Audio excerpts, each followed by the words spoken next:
చూసినదే.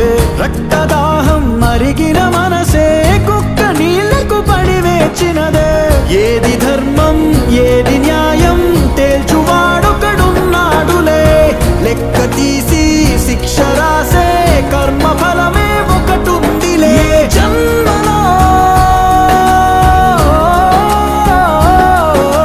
జన్మలోని పాపమో ఆ జన్మలోని పాప ఫలితమే. ఈశ్వరుడే ఈశ్వరుడే చేసినాడు కొత్తగారనే.